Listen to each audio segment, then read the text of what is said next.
नमस्कार, India news Madhya Pradesh Chhattisgarh में आपका स्वागत है। मैं हूं आपके साथ पराग गुप्ता। ज्ञानवापी मस्जिद को लेकर बजरंग दल के पूर्व राष्ट्रीय संयोजक और कट्टर हिंदूवादी नेता जयभान सिंह पवैया का बड़ा बयान सामने आया है। जयभान सिंह पवैया ने ट्वीट करते हुए मुस्लिम समुदाय को समझाइश दी है कि काशी और मथुरा मुस्लिम समुदाय के लिए एक अवसर है। सत्य के सामने समर्पण करने से मुस्लिम समुदाय पूरे समाज के सामने सद्भाव की नींव रख सकता है। इतना ही नहीं, उन्होंने चेतावनी भरे लहजे में यह भी कहा कि अगर 3 नहीं तो फिर 30,000 मामलों से जूझना पड़ सकता है। बीजेपी नेता ने काशी मथुरा के साथ साथ धार की भोजशाला मुद्दे पर भी बयान दिया है। उन्होंने कहा कि एक भोजशाला ही नहीं बल्कि कई ऐसे स्थल हैं जो मुस्लिम समुदाय को आगे आकर हिंदुओं को सौंप देने चाहिए। कुछ साल पहले आए आक्रांताओं की निशानियों को हम क्यों झेलें? वहीं इस मुद्दे पर बीजेपी के राष्ट्रीय महासचिव कैलाश विजयवर्गीय ने भी बयान दिया है। उन्होंने तो एक कदम आगे बढ़ाकर ये कहा कि मुगलों ने हमारे आत्मसम्मान के साथ खिलवाड़ किया। अब वक्त आ गया है कि इतिहास को सही तरीके से पढ़कर जिसकी अमानत है उसे अब सौंपा जाए। देखिए, ऐसा है कि हमें इतिहास के पन्नों को सुधारना पड़ेगा। इतिहास में जिस तरीके से भारतीय सभ्यता संस्कृति को दबाया गया है वो अब अपने आप निखर रही है। मोदी जी के आने के बाद लोगों को पता लगा। आज ज्ञानवापी मस्जिद के अंदर वो सारे दस्तावेज मिले हैं जो शिव मंदिर में होना चाहिए। तो मुगलों ने आकर यही किया था, सिर्फ हमारे आत्मसम्मान को ठेस पहुंचाने के लिए हमारी श्रद्धा के केंद्रों पर हमला किया था और ये उसका जीता जागता उदाहरण है। इसलिए मैं समझता हूँ कि खुद लोगों को बोल देना चाहिए कि हाँ, इतिहास में यह मंदिर था, जिनका मंदिर है उन्हें मंदिर मिलना चाहिए। प्रधान और कानून के जुमले बोलने वाले ओवैसी को मैं ये पूछना चाहता हूँ कि किसी खूनी आक्रांता की निशानियों के लिए वो क्यों लड़ना चाहते हैं? क्या ये भारत का मुसलमान औरंगजेब को अपना पूर्वज मानने को तैयार है? क्या औरंगजेब किसी हिंदुस्तानी का रोल मॉडल हो सकता है? इसलिए 91 और एक्ट की बात करना, इसका मतलब यह है कि हम श्रृंगार गौरी का पूजन वो नहीं होने देंगे। इसका मतलब यह है कि मंदिर की आकृतियां मस्जिद में मौजूद हैं और सर्वे की रिपोर्ट आकर वो नंगा सच सामने आने वाला है। हमारे ज्योतिर्लिंग वहां पर हैं, तो आप कानून का नाम लेकर अभी भी हिंदुओं की छाती पर दलन करेंगे क्या? आस्थाओं का दमन करेंगे? इसलिए इसका कोई मायना नहीं है जो ओवैसी बोल रहे हैं। ओवैसी का दिवा स्वप्न है भारत पर राज करने का। तो वहीं कांग्रेस नेता सज्जन वर्मा ने पलटवार करते हुए कहा कि ये मुद्दों से भटकाने की कोशिश है। मुझे जो जानकारी लगी, उन्होंने कहा कि सत्य के सामने समर्पण कर देना चाहिए मुस्लिम वर्ग को। तो अब धर्म और सत्य के ठेकेदार पवैया जी नहीं है, न्यायपालिका इसीलिए बनी है। और जिस कमेटी को इस जांच का, ज्ञानवापी मंदिर की जांच का जवाबदारी दी गई है, सारे तथ्य उन्होंने इकट्ठे किए हैं जो न्यायपालिका में प्रस्तुत होंगे। उन सत्य को स्थापित करने के लिए न्यायपालिका है, वो स्थापित करेगी, वो सत्य माना जाएगा। ये कौन? पर एक प्रकार से धमकी दी है उन्होंने। अरे देखो भाई, देखिए मेरी बात समझ लो। इनके एजेंडे में है आज़ादी के 75 साल हो गए, इतना बड़ा देश, इतना बड़ा राष्ट्र, छोटे छोटे राष्ट्र 15 साल में विकास की सीमाएं लांघ जाते हैं। 75 साल बाद आज भी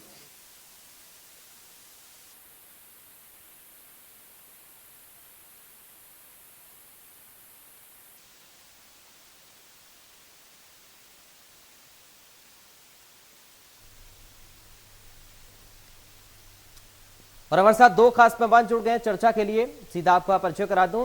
दिव्या गुप्ता हैं बीजेपी से प्रवक्ता। दिव्या गुप्ता जी, आपका स्वागत है। कांग्रेस पार्टी से प्रवक्ता व्यान खुंगल हैं। व्यान खुंगल जी, आपका स्वागत है।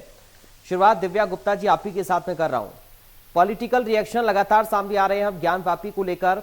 मथुरा की बात भी कही जा रही है, लेकिन मामला तो कोर्ट में है। अभी कोर्ट के फैसले का इंतजार हमें करना होगा।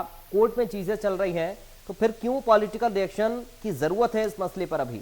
दिव्या जी, आपको लग रहा है कि जल्दबाजी है इस पर कुछ भी कहना?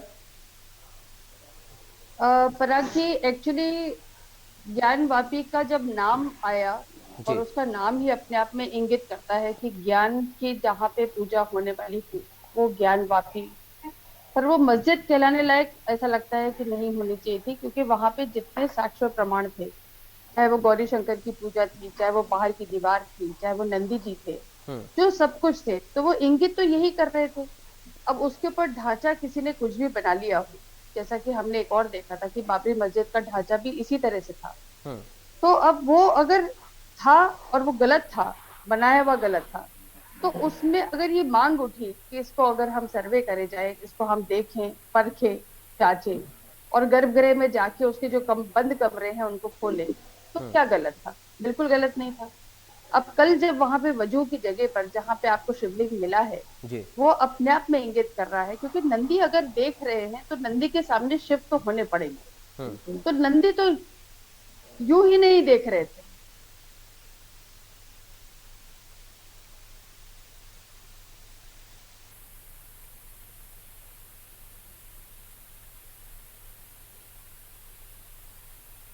चलिए, लगता है कनेक्शन में कुछ दिक्कत आई। एक बार फिर से अपने गेस्ट के पास हम चलेंगे, लेकिन लगातार इस पूरे मसले को लेकर पॉलिटिकल रिएक्शन भी अब सामने आ रहे हैं। असदुद्दीन ओवैसी का बयान भी आया, जिस पर आपने सुना भी। बीजेपी के नेता ने असदुद्दीन ओवैसी के बयान पर भी पलटवार किया। उसके बाद अलग अलग पॉलिटिकल पार्टीज के नेता इस पर अब बयान दे रहे हैं, क्योंकि सर्वे का कार्य जो है वो पूरा हो चुका। कल और आज तारीख मांगी गई रिपोर्ट सौंपने के लिए सर्वे की कोर्ट से, तो 2 दिन की मोहलत और कोर्ट की ओर से दी गई है इस पूरे मामले पर, क्योंकि सैकड़ों फोटोग्राफ हैं और कई घंटों का वीडियो है, रिकॉर्डिंग जो वहां पर की गई साक्ष्यों को जुटाने के लिए सर्वे के दौरान उन सबको तैयार किया जाना है। तो 2 दिन की और मोहलत कोर्ट की ओर से दी गई है अपनी रिपोर्ट सौंपने के लिए सर्वे टीम को। 2 दिन के बाद कोर्ट में इस पूरे रिपोर्ट को सौंपा जाएगा, तब आगे चीजें कोर्ट में बढ़ेंगी, क्या कुछ होगा ये देखना होगा। लेकिन उससे पहले अभी रिएक्शन लगातार पॉलिटिकल ज्ञानवापी को लेकर सामने आ रही हैं, और बीजेपी के नेता ने तो यहां तक कह दिया कि ये मुसलमानों के लिए एक अवसर है। जयभान सिंह पवैया कह रहे हैं कि दरअसल ये अवसर है ज्ञानवापी को लेकर। जयभान सिंह पवैया का बयान सामने आया। उन्होंने कहा कि मुस्लिम समाज सद्भाव की नींव रखे, ये एक अवसर है। उन्होंने कहा कि काशी मथुरा अवसर है मुस्लिम समाज के लिए, उनको सद्भाव की नींव आगे बढ़कर रखनी चाहिए, नहीं तो ध्यान रखें कि 3 नहीं 30,000। ये बयान जयभान सिंह पवैया की ओर से दिया गया है। उधर कैलाश विजयवर्गीय को आप भी सुन रहे थे, कैलाश विजयवर्गीय, जो कि उन्होंने कहा कि दरअसल ये जबरन वहां पर मस्जिद बनाई गई और मुगलों के द्वारा, कुछ आक्रांताओं के द्वारा जो गलत किया गया, अब उसको सही करने का, उसको सुधारने का, इतिहास को सही करने का वक्त है। चलिए, एक बार फिर से अपने गेस्ट के पास चलेंगे। दिव्या गुप्ता जी, आपकी बात अधूरी रह गई थी, आप अपनी बात पूरी करिए, उसके बाद ज्ञान जी आपके पास में आ रहा हूं। जी जी। तो पराग जी, मेरा विषय ये था कि जब ज्ञानव्यापी पर इतना सब कुछ चल रहा है, मथुरा दूर नहीं है, भोजशाला दूर नहीं है, और ये सब ऑलरेडी मामले सब जुडिस हैं, इन पर ऑलरेडी बात हो रही है, चर्चा हो रही है, तो ये अब विषय उठकर आ रहे हैं। ये विषय उठकर इससे आ रहे हैं साहब, क्योंकि एक देश में एक माहौल बनता है। वो माहौल इससे बनता है क्योंकि इस समय अगर सुनवाई होगी तो वो सुनवाई करने वाला कोई है। उस सुनवाई पर ऐसा नहीं होगा कि जैसा कि शाबानो केस में हुआ था कि मौलवियों ने कुछ कहा तो माननीय प्रधानमंत्री जी ने कहा कि नहीं नहीं चलो पार्लियामेंट में केस बदल दिया जाता है। अब वो नहीं होगा, जो होता आया है अब ना होगा। तो वो जो हुआ है उस चेंज के कारण ये सारा का सारा जो माहौल बदला है, वो थोड़ी तिलमिलाहट का विषय है उन लोगों के लिए जो इतिहास के साथ अपने आप को मेल रखना नहीं चाहते। मैं पूछना चाहती हूँ मेरे साथियों से, कांग्रेसी साथियों से, क्या आप सेक्युलर हैं? क्या आप हिंदू हैं? क्या आप सॉफ्ट हिंदू हैं? आप क्या हैं? कम से कम आप बताएं, क्योंकि आपकी डिक्लेरेशन बहुत कुछ मायने रखेगी उन लोगों के लिए जो आपकी तरफ मुंह तक कर देख रहे हैं कि आखिर आप बयार किस तरफ बह रही है और आप किस तरफ जाना चाहते हैं। क्योंकि ये जो सारे इशारे हैं, जो नंदी के इशारे, वो इशारा तो शिव बाबा की तरफ कर ही रहे हैं। अब दिक्कत एक और है साहब, फिर एक आपके बहुत शीर्ष नेता हैं जिन्होंने एक चुनाव के समय जनेऊ भी धारण कर लिया था और अपने आप को शिव भक्त भी बता दिया था। उनकी 3 दिन से कोई बयान नहीं आया है और मैं बहुत वेट कर रही हूँ उनके बयान आने का कि वो जय बम भोले कब बोलेंगे और कब उनका बयान आएगा, लेकिन उनका बयान नहीं आया है। तो क्या कांग्रेस थोड़ा सा अपने आप में डिक्लेयर करने की कोशिश करेगी कि वो चाहती क्या है?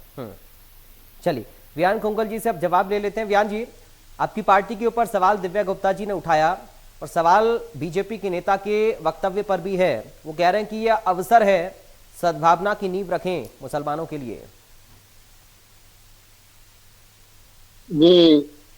ये वही भारतीय जनता पार्टी के जयभान सिंह पवैया है जिनकी बातों की दमदारी, इनकी बातों की प्रामाणिकता, ऑथेंटिसिटी क्या है ये इस बात से समझी जा सकती है कि जीवन पर्यंत जिस सिंधिया परिवार से राजनीतिक लड़ाई लड़ते रहे, वैचारिक लड़ाई लड़ते रहे, सिंधिया परिवार पे हजारों करोड़ रुपए के जमीनों के आरोप लगाते रहे, ये और प्रभात झा जी मिलकर, ये वही लोग हैं जो आज सिंधिया जी के भारतीय जनता पार्टी में शामिल हो जाने के बाद से उनके कसीदे भी पढ़ने लगे और उनके साथ गलबैया भी करने लगे।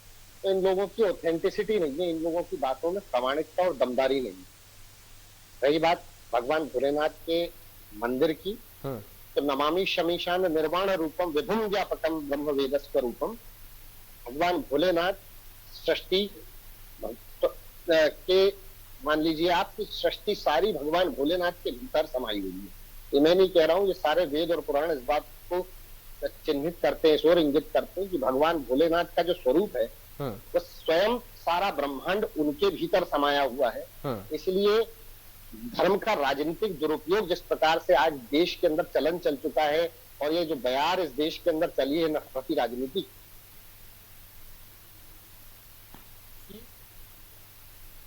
किस तरफ देश की दशा और दिशा मोड़ी जा रही है, किस प्रकार से ध्यान को भटकाया जा रहा है।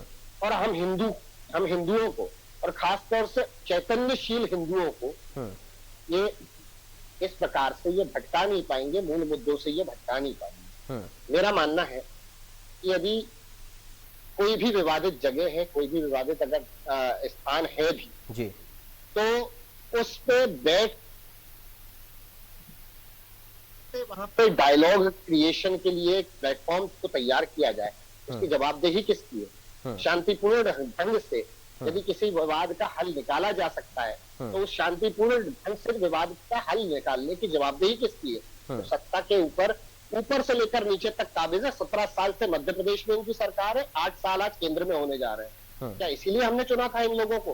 क्या इसीलिए इस देश की जनता ने भरोसा दिखाया था इन लोगों के ऊपर कि ये हर दिन एक नया प्रपंच लेके आए, और जिस बात का बातचीत के माध्यम से, जिस बात का जो है साझा बातचीत और साझा डायलॉग से जिस मुद्दों की, जिन मुद्दों की वो हो सकती है, हल निकाला जा सकता है, उस पर ये रोज नया एक प्रपंच और ड्रामा बना। लेकिन बीजेपी के नेता ये कह रहे हैं, दिव्या गुप्ता जी ये कह रही हैं कि जो इतिहास गलत बताया गया है उस इतिहास को अगर ठीक किया जाए तो उसमें क्या गलत है, और अगर वहां पर वाकई में जो जिक्र लगातार किया जा रहा है कि नंदी भोले बाबा की तरफ देख रहे हैं, अगर वहां पर वही प्रामाणिकता है तो क्या फिर वहां पर मंदिर बनना चाहिए? इस पर कांग्रेस का स्टैंड क्या है? 100% मंदिर बनना चाहिए, मंदिर बनना चाहिए। और इस बात का हल निकालना एक विवाद के रूप में या कोर्ट की तरफ जाने से बेहतर इस बात में ये हो सकता है कि इस प्रकार के जितने भी चिन्हित किए हुए विवादित स्थल है, विवादित इनको भी कहना गलत है, कहीं कोई मिसअंडरस्टैंडिंग है, कहीं कोई समस्या है, सरकार की प्रथम जवाबदेही ये होनी चाहिए कि सरकार वहां पे एक डायलॉग, एक प्लेटफॉर्म तैयार करे जहां पर आपसी बातचीत हो सके, जहां पर एक साझा बातचीत के तौर पर। कांग्रेस पार्टी साथ देने के लिए तैयार है इस पर? ये जवाबदेही किसके? वियान जी, कांग्रेस पार्टी क्या इस पर साथ देने के लिए तैयार है सरकार का? मैं कांग्रेस पार्टी का अधिकृत प्रवक्ता हूँ जी, और इस बात को आपके चैनल के माध्यम से मध्य प्रदेश की 7.5 करोड़ जनता के सामने इस बात को बड़ी ही ईमानदारी के साथ कहता हूँ, बड़ी प्रामाणिकता के साथ कहता हूँ कि यदि प्लेटफॉर्म तैयार करेगी साझा डायलॉग का ये सरकार, राज्य सरकार या केंद्र सरकार, तो 100% कांग्रेस पार्टी उसके पक्ष में रहेगी, एक हल हल निकलना चाहिए, ये नहीं कि हर चीज पे एक विवाद के ठीक है। दृष्टिकोण से देखा जाए, ठीक है। समाज के अंदर विघटन पैदा किया जाए। ये क्या हो रहा है देश के अंदर? ठीक है। आटे के दाम तो समझ नहीं रहे। चलिए और दिव्या अगर गुप्ता जी से अब जवाब ले लेते हैं। दिव्या जी बताइए, साथ कांग्रेस पार्टी है, लेकिन अगर मुद्दा ना बनाकर कोई एजेंडा ना सेट करके सरकार ये चाहे कि बातचीत से मसले का हल हो, तो क्या तैयार हैं साथ लेने के लिए कांग्रेस का? दिव्या जी बहुत स्वागत करेंगे बयान जी आज आपकी साफगोई का, और मैं बधाई देती हूँ आपको। आज आपने बहुत साफगोई के साथ अपनी बात, स्पष्टता के साथ, धैर्य के साथ आपने आज अपनी बात रखी है। बधाई के पात्र है आप। धन्यवाद आपका। पराग जी एक बात जी, तो पराग जी एक बात कहना चाहूंगी, कुछ बातें डायलॉग से होती तो, लेकिन कुछ बातों की प्रामाणिकता हमको चाहिए होती जी। डायलॉग के लिए प्रामाणिकता का पहले होना बहुत आवश्यक है। जब तक मेरे पास साक्ष्य प्रमाण नहीं होंगे तब तक मैं किस बात को लेके किसके पास जाऊंगी? मैं ढोल पीटती रहूं कि ये घर मेरा है, ये घर मेरा है, लेकिन मेरे पास जब तक कागज नहीं होंगे, मैं कागज नहीं दिखाऊंगी, तब तक कोई मेरी बात तो नहीं मानेगा। तो वो प्रामाणिकता के लिए कोर्ट में जाना आवश्यक था। वो प्रामाणिकता के लिए वहां पे प्रूव करने के लिए वो सारे के सारा रिसर्च करना जरूरी था। और जब रिसर्च होकर सामने आएगी तब डायलॉग स्टार्ट होगा। तो डायलॉग तो फिर भी होगा, बिना डायलॉग के तो कोई दबाव तो कहीं भी, और आज भी तक आप देख लीजिए कहीं कोई दबाव नहीं है, कहीं कोई हिंसा नहीं है, कहीं कोई किसी भी चीज को लेके कहीं दबाव नहीं बनाया गया है। जो भी बात होगी अब उसके बाद देशव्यापी ये डायलॉग चल रहा है। माननीय ओवैसी जी 91 एक्ट जितना मर्जी करे, लेकिन वो 91 एक्ट की प्रामाणिकता के लिए भी तो आवश्यक है कि हम एक रिसर्च बेस्ड काम करें। जब तक आप रिसर्च बेस्ड काम नहीं करेंगे तब तक आप कैसे चलेंगे? तो इसलिए ये बहुत जरूरी है, एक बात। दूसरी बात मेरा सिर्फ ये कहना है कि अगर हम 70 साल की सरकार में अगर हम ये अपने देश में हिंदू को ये कॉन्फिडेंस नहीं दिला पाए कि ये देश आपका है और आप इस पे सिर उठा के तान के चलिए, सीना तान के चलिए, ये हमारे लिए सबसे गंभीर समस्या रही। एक बात। दूसरी बात, प्रमिला थापर जैसे जितने हिस्टोरियंस थे जो बड़े बड़े जगहों पर बैठे बैठे, जिन्होंने इतिहास को या तो कहीं दबाया, कहीं उसका गला घोटा, कहीं उसको उठाया, कहाँ उठाना, कहाँ दबाना, किस तरह से छुपाना, ये अपने आप में जो एक बहुत बड़ा षड्यंत्र रहा, उस षड्यंत्र में से बाहर आता हुआ जब एक सूरज निकल रहा है तो ये थोड़ी सी किसी किसी की धड़कन बढ़ा रहा है। तीसरी बहुत इंपॉर्टेंट बात कि देखिए आज दिन तक हमारे जितने हिंदू देवी देवता हैं सबके हाथ में कुछ ना कुछ एक अस्त्र तो है, लेकिन हिंदुओं ने अस्त्र चलाना कभी नहीं सीखा। ये बात एक बहुत जरूरी है। हिंदू हमेशा अपने आप में एक सहिष्णु व्यक्ति रहा है, सहिष्णु रहा है, लेकिन क्योंकि आज वो जागृत हो रहा है, क्योंकि आज वो अपना, देखिए एक कहना है लड़ाई, लेकिन लड़ाई नहीं लड़ रहा है, वो सिर्फ अपनी बात कहना चाह रहा है, वो अपनी बात सुनवाना चाह रहा है। ठीक है, तो अगर ये हो रहा है तो क्या बुराई है? ठीक है। रियान जी, ओवैसी जैसे नेताओं के लिए आप क्या कहेंगे? क्या उम्मीद सिर्फ एक ही पक्ष से की जा सकती है या फिर दोनों पक्षों की बात करना जरूरी है? ओवैसी कह रहे हैं कि हम हरगिज नहीं लेने देंगे बाबरी खुदी, बाकी कोई मस्जिद नहीं खोने देंगे। अब देखिए, असदुद्दीन ओवैसी जैसे नेताओं पर टिप्पणी करने के लिए मैं यहाँ नहीं बैठा हूँ। मैं एक बड़ी ही उस राजनीतिक दल का एक सदस्य हूँ, अभिलाषा एक कार्यकर्ता। लेकिन सर, अगर आप किसी एक पक्ष से उम्मीद कर रहे हैं तो दूसरे पक्ष पर भी आपको बात रखनी पड़ेगी। मेरी बात पूरी होने दीजिए, मेरी बात को समझ लीजिए पहले। असदुद्दीन ओवैसी जैसे लोगों पर क्या टिप्पणी करेंगे साहब? हम स्वयं उस राजनीतिक दल के एक कार्यकर्ता हैं जिस राजनीतिक दल ने 70 सालों तक इस देश के अंदर लोकतांत्रिक मूल्यों को पालन पोषण किया है, लोकतांत्रिक मूल्यों को इतना सहेज के रखा है कि एक गरीब चाय वाले का बेटा भी आज प्रधानमंत्री बना तो वो उसी लोकतंत्र के कारण बना, और उसी लोकतंत्र को जिसको कांग्रेस ने आज तक सहेज के रखा उसके कारण बना। और असदुद्दीन ओवैसी भी आज अगर सांसद है तो वो उसी लोकतंत्र के बाबा साहब आम्बेडकर के उसी संविधान के आधार पर बना हुआ है, जिस संविधान को, जिस लोकतंत्र को कांग्रेस पार्टी ने पोषित किया है, सिंचित किया है। एक बात। दूसरी बात ये कि हमारी बड़ी बहन अभी बोल रही थी कि भाई 70 सालों में हिंदुओं को इस बात का एहसास कराना है इन लोगों को कि भाई ये देश आपका है। इस देश में मेरे पूर्वजों ने, आपके हमारे पूर्वजों के खून पसीने से ये देश बना है। 2014 के पहले जब मोदी जी ने प्रधानमंत्री की शपथ नहीं ली थी ना, उस समय मेरा देश तीसरी सबसे बड़ी आर्थिक पावर था। 10 डबल फिगर्स में इसकी जीडीपी ठीक है। ग्रोथ थी। उससे पहले हमारा देश, सुन लीजिए, 70 सालों के अंदर हमारा देश में जब सुई नहीं बनती थी 70 साल पहले तक, तो हमारा देश आज ठीक है। $2.3 ट्रिलियन की इकोनॉमी 2014 में बना था। तो मेरे और आपके पूर्वजों की मेहनत का नतीजा है। और बहन हमारी इतनी ठीक है, पढ़ी लिखी और कंप्लीट इतनी करिए। विद्वान है, इनको पता होना चाहिए कि हमारे जब ये देश आजाद हुआ था तो इस देश की ठीक है। 2% महिलाएं भी पढ़ी लिखी नहीं ठीक थी। है। आज इस देश की अधिकतर माताएं बहनें पढ़ी लिखी है और टीवी डिबेट्स में हमारे साथ और आपके साथ बातचीत कर रही ठीक है, तो ठीक इस है। बात को हमें समझना पड़ेगा। ठीक है। सुन लीजिए, धार्मिक मुद्दे एक अपनी अलग जगह पे है। धार्मिक मुद्दों की एक प्रासंगिकता है, इस बात से हम इनकार नहीं करते। तो देश हमारा, हम हिंदू भी हैं, मैं ठीक तो है। पिछड़ा वर्ग से आता हूँ, 56% आबादी है मेरी। उसके लिए तो हमें, चलिए विहान जी, अब हमें समय नहीं है मेरे पास। करने दिव्या जी, आप कुछ कहना चाह रही हैं? बहुत शॉर्ट में बहुत शार्प कमेंट चाहूंगा, बहुत जल्दी से। देखिए, मेरा सिर्फ ये कहना है कि समय जब आपके साथ दे रहा हो, दस्तक दे रहा हो और आपसे कुछ मांग कर रहा हो कि विषय के साथ खड़े हो जाइए, क्योंकि ये ठीक। विषय ऐसा है जिसमें आपको स्टैंड लेना आवश्यक है। तो विहान जी, मैं सिर्फ आपकी पार्टी से अनुरोध करूंगी कि इस समय स्टैंड लीजिए, क्योंकि देश ठीक है। आपकी तरफ बहुत उम्मीद के साथ देख रहा है कि आपका स्टैंड क्या ठीक है, चलिए, बहुत शुक्रिया देश दिव्या की गुप्ता जी आपका चर्चा का हिस्सा बनने के लिए। विहान खुंगल जी, आपका बहुत शुक्रिया चर्चा का हिस्सा बनने के लिए। तो आज चर्चा ज्ञानवापी सर्वे के बाद अब पॉलिटिकल रिएक्शंस पर लगातार, चूंकि अपने अपने पक्ष रखे जा रहे हैं दोनों पक्षों की ओर से। कोर्ट में अभी मामला चल रहा है, 2 दिन की मोहलत भी है रिपोर्ट सौंपने के लिए। क्या कुछ इस पूरे मामले में आगे होता है, अब ये देखना होगा। फिलहाल के लिए इस बहस से मुझे दीजिए इजाजत। आप देखते रहिए इंडिया न्यूज मध्य प्रदेश छत्तीसगढ़।